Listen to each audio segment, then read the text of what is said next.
Vous êtes-vous déjà rendu compte que certaines vérités semblent évidentes aujourd'hui, alors qu'elles étaient autrefois source de rire, voire d'attaques violentes? Arthur Schopenhauer, l'un des philosophes les plus courageux de l'histoire, en a fait l'expérience lorsqu'il a remis en question une chose qui, pour beaucoup, reste intouchable, la Bible. Pour Schopenhauer, la Bible n'était pas un livre saint écrit par Dieu, mais un recueil de textes profondément humains, plein de contradictions, d'erreurs historiques et moralement discutables.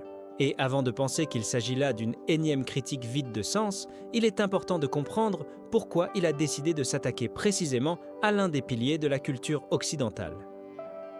Selon Schopenhauer, lorsqu'une idée devient intouchable, elle cesse d'être vraie et devient un dogme. Et un dogme ne libère pas, il contrôle. C'est pourquoi il affirmait que la seule façon de retrouver notre liberté intellectuelle est de tout remettre en question, même ce que nous avons appris à considérer comme sacré. Dans cette vidéo, vous apprendrez comment Schopenhauer a démonté les illusions qui se cachent derrière la Bible, révélant ses origines humaines, ses défauts internes et son rôle en tant qu'outil de pouvoir. Préparez-vous à regarder en face des vérités inconfortables mais libératrices. Prêt à découvrir ce que peu de gens ont osé remettre en question. Alors, restez avec moi jusqu'à la fin. Schopenhauer avait compris quelque chose que peu de gens avaient le courage de dire à voix haute. Une idée, aussi vénérée soit-elle, ne devient pas vraie simplement parce que beaucoup de gens y croient. Au contraire, c'est précisément lorsqu'une croyance devient incontestable qu'elle devient dangereuse. C'est en observant ce phénomène qu'il s'est penché sur l'un des plus anciens piliers de la culture occidentale, la Bible. Pour des millions de personnes, la Bible est considérée comme sacrée, intouchable, la parole même de Dieu. Mais pour Schopenhauer, aucune idée, aucune autorité ne doit échapper au crible de la raison. Et lorsqu'il a décidé d'examiner ce livre d'un œil critique, il n'y a pas trouvé la perfection divine, mais la marque profonde de l'imperfection humaine. Il a commencé par une question fondamentale. La Bible a-t-elle vraiment été écrite sous l'inspiration directe de Dieu, comme beaucoup le croient? Ou bien s'agit-il d'une œuvre humaine, façonnée par des intérêts historiques, politiques et religieux? En enquêtant sur l'origine de la Bible, Schopenhauer a révélé un scénario très différent de ce qui est généralement enseigné. La Bible n'est pas un livre unique. Il s'agit d'un ensemble de textes écrits sur plus de 1000 ans par des dizaines d'auteurs différents, souvent anonymes, appartenant à des époques et à des cultures différentes. Ces textes ont été transmis oralement, puis réécrits, réorganisés, traduits et modifiés d'innombrables fois au cours des siècles. De plus, il existe plusieurs versions de la Bible, juive, catholique, protestante et orthodoxe, et aucune n'est exactement identique à l'autre. Elles diffèrent par le nombre de livres, l'ordre des textes et même les interprétations. S'il y avait une inspiration divine unique et directe, comment expliquer tant de différences? Pour Schopenhauer, il s'agit de la première indication. Majeure que ce que beaucoup appellent la révélation divine est en fait une construction profondément humaine. Et il n'a pas parlé en théorie. Il a analysé la version protestante de la Bible, la traduction de Martin Luther, la plus lue et la plus étudiée en Allemagne à l'époque. Page après page, Schopenhauer a découvert ce que peu de gens osaient dévoir, des incohérences, des contradictions, des absurdités logiques et des failles historiques. En ouvrant la Bible avec ses yeux de philosophe, Schopenhauer a découvert une mosaïque confuse de récits qui se contredisent les uns les autres. Et il n'a pas eu besoin d'aller bien loin pour s'en rendre compte. Dès les premiers chapitres, de la Genèse, l'une des premières grandes fissures est révélée. Là, tout au début, il y a deux récits différents de la création du monde. Dans l'un d'eux, Dieu crée simultanément l'homme et la femme, à son image et à sa ressemblance. Dans l'autre, Adam apparaît en premier et la femme est formée plus tard à partir de sa côte. Comment concilier ces deux versions très différentes dans un texte qui devrait être la parole infaillible du Créateur? Et ce n'est pas tout. Schopenhauer a également souligné l'absurdité des généalogies de Jésus dans les évangiles de Matthieu et de Luc. Selon la tradition, tous deux retracent la lignée du Christ, mais lorsqu'on les compare, ils montrent des arbres généalogiques si divergents qu'on a l'impression qu'ils parlent de personnes complètement différentes. Pour Schopenhauer, ces divergences n'étaient pas des détails mineurs ou de simples erreurs humaines. Elles démontraient quelque chose de bien plus grave. La Bible n'était pas le fruit d'un esprit divin parfait, mais de multiples mains humaines faillibles, chacune façonnant son récit en fonction de ses propres intérêts et de sa propre vision du monde. Et même dans ce qui allait devenir l'événement le plus central de la foi chrétienne, la résurrection de Jésus, les contradictions continuaient. Chaque évangile raconte différemment qui a vu le tombeau vide, qui a rencontré Jésus ressuscité, ce qui s'est passé exactement à ce moment crucial. Si la résurrection a été un événement réel, dont tant de personnes ont été témoins, comment se fait-il qu'il y ait des récits aussi divergents? Mais Schopenhauer ne s'est pas arrêté aux contradictions internes. Il est allé plus loin. Il a fouillé l'histoire, l'archéologie, les archives des peuples anciens et n'a trouvé aucune trace des épisodes monumentaux racontés dans la Bible, tels que l'exode des Hébreux d'Égypte. Aucune inscription égyptienne, aucun document de l'époque ne fait état de l'évasion de centaines de milliers de personnes asservies ou des fléaux bibliques qui auraient dévasté l'Égypte. Un événement d'une telle ampleur aurait dû laisser des traces, des enregistrements, des récits contemporains. Et pourtant, tout ce que nous avons, c'est le silence absolu des sources historiques. Pour Schopenhauer, c'est une révélation. La Bible n'était pas un témoignage objectif de la réalité. C'est une construction symbolique, façonnée par les besoins, les croyances et les stratégies de pouvoir des personnes qui l'ont écrite. Après avoir démonté l'idée d'une Bible divinement parfaite sur le plan historique et logique, Schopenhauer s'intéresse à un autre point encore plus sensible, la morale que le texte propage. Pour lui, ce fut le coup de grâce.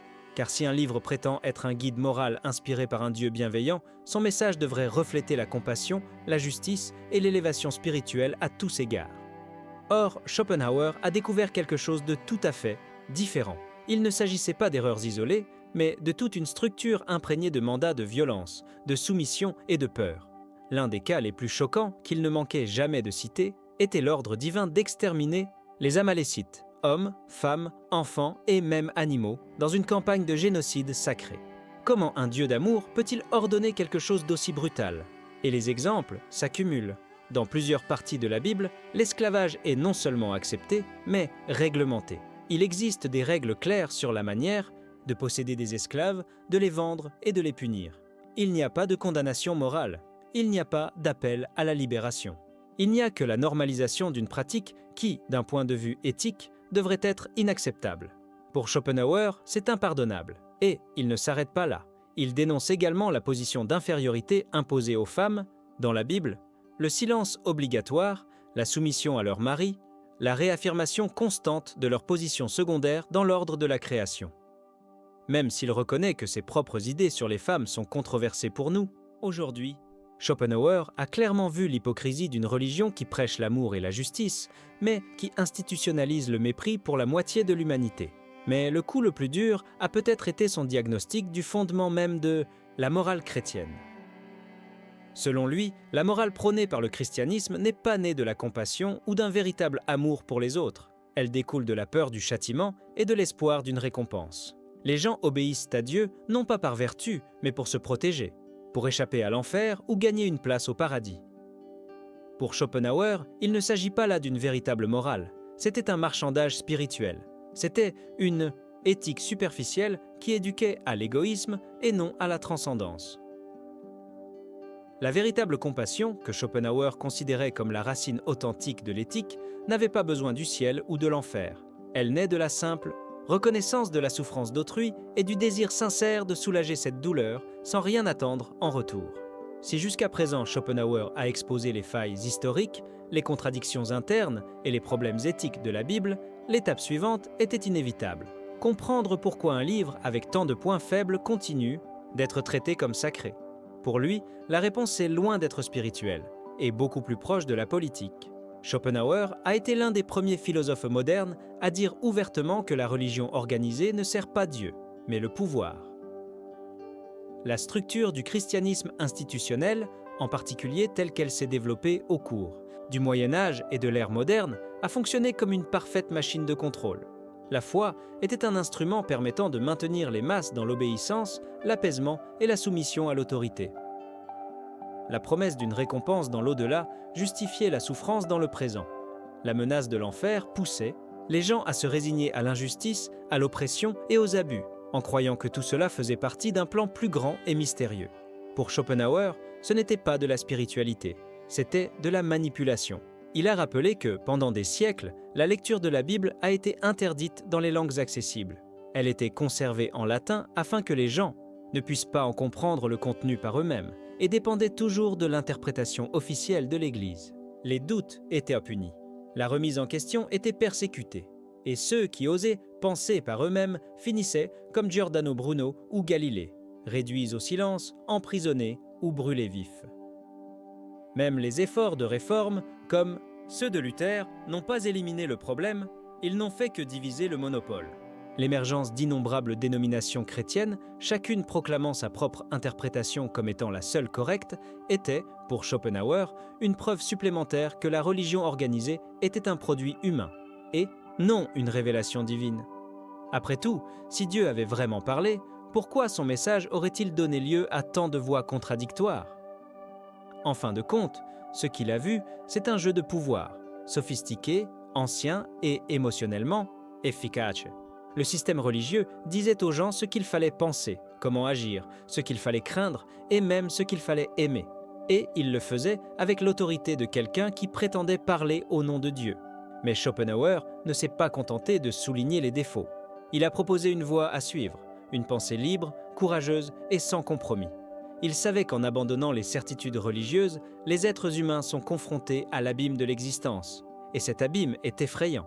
Il n'y a plus de promesses ni de récompenses éternelles. Il n'y a que la réalité, brute, sans garantie, mais c'est précisément là que commence la véritable liberté. Schopenhauer a compris qu'une vie guidée par la raison, l'éthique de la compassion et le courage de penser par soi-même pouvaient être beaucoup plus honnêtes et profondément plus humaines qu'une vie modelée par les dogmes, les récompenses illusoires et l'obéissance aveugle. En fin de compte, il ne voulait pas que vous le croyiez. Il voulait simplement que vous doutiez avec honnêteté, que vous réfléchissiez de manière indépendante et que vous remettiez les choses en question avec courage. Car chaque fois qu'une idée devient trop sacrée pour être examinée, elle cesse d'être légère et devient actuelle. Schopenhauer nous a ainsi laissé quelque chose de bien plus grand qu'une simple critique religieuse. Il nous a lancé un appel, cessez d'accepter ce que l'on vous a dit comme la vérité absolue. Commencez à regarder avec vos propres yeux, à ressentir avec votre propre cœur et à penser avec votre propre esprit. Et alors, peut-être que vous vous poserez la même question que celle qu'il nous a laissée, une question qui résonne encore dans le monde moderne. Si la Bible a été écrite, réécrite et manipulée par des mains humaines, d'où vient exactement la voix qui parle à travers elle ?